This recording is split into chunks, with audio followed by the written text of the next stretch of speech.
News റീഡർമാരിൽ തന്നെ എനിക്ക് ഏറ്റവും ഇഷ്ടപ്പെട്ട ഒരു ന്യൂസ് റീഡറാണ് ഹാഷ്മി. ഹാഷ്മി മലയാള ഭാഷ കൊണ്ട് ഇങ്ങനെ അമ്മാനാറിന് കാണുമ്പോൾ ശരിക്കും പറഞ്ഞാൽ കൊതിയും. അതുപോലൊക്കെ സംസാരിക്കാൻ പറ്റിയിരുന്നെങ്കിൽ ഞാൻ ഇടയ്ക്ക് ചിന്തിക്കാറുണ്ട്. ഞാൻ സ്കൂളിൽ പഠിക്കുന്ന കാലത്ത് എനിക്ക് എന്നും കണക്കിന് വട്ടപൂജയാണ് കിട്ടിക്കൊണ്ടിരുന്നത്. ക്ലാസ്സിൽ മാസ്റ്ററിൽ നിന്ന് നല്ല തല്ലും കിട്ടും, വീട്ടിൽ ചെന്ന് കഴിഞ്ഞാൽ അമ്മയുടെ നിന്ന് നല്ല ചീത്തയും കേൾക്കും.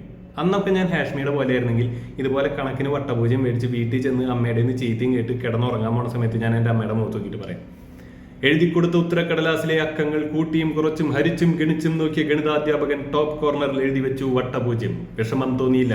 എന്റെ പൃഷ്ഠത്തിൽ പതിച്ച അദ്ദേഹത്തിന്റെ ചൂരൽ വടിക്ക് എന്നെ ഒരു തരിമ്പ് പോലും നോവിക്കാനായില്ല. എങ്കിലും സ്ത്രീയെ മാതൃത്വം തുളുമ്പേണ്ട നാവിൽ നിന്ന് വർഷിച്ച ശകാര ശരങ്ങൾ ആഴ്ന്നിറങ്ങിയത് ഈ ഹൃദയത്തിന്റെ അടിത്തട്ടിലേക്കാണ്. ശരിയാണ്, ഭൂലോകത്തിന്റെ സ്പന്ദനം കണക്കിലാണ്. ആ കണക്കിൽ നിങ്ങളുടെ പുത്രൻ സംപൂജനും. അഭിമാനിക്കാൻ കഴിയുന്നില്ലെങ്കിൽ കുറഞ്ഞ പക്ഷം അപമാനിക്കാതിരുന്നൂടെ? ഉണങ്ങിയ തുണികൾ മടക്കി വെക്കുന്ന കൂട്ടത്തിൽ അളമാരി ഷെൽഫിൽ ഞാനും കണ്ടിട്ടുണ്ട് ഒരു മാർക്ക് ലിസ്റ്റ്. അതിലുമുണ്ട് ഇതിലും മുഴുത്ത 4 പൂജ്യങ്ങൾ. പരാതികളില്ല, പരിഭവങ്ങളില്ല, ഇടനെഞ്ചിൽ ഒരു നീറ്റൽ മാത്രം. ഇന്ന് രാത്രി ഞാൻ ഉറങ്ങുകയില്ല, നിങ്ങൾ ഉറങ്ങിക്കോളൂ. Good night.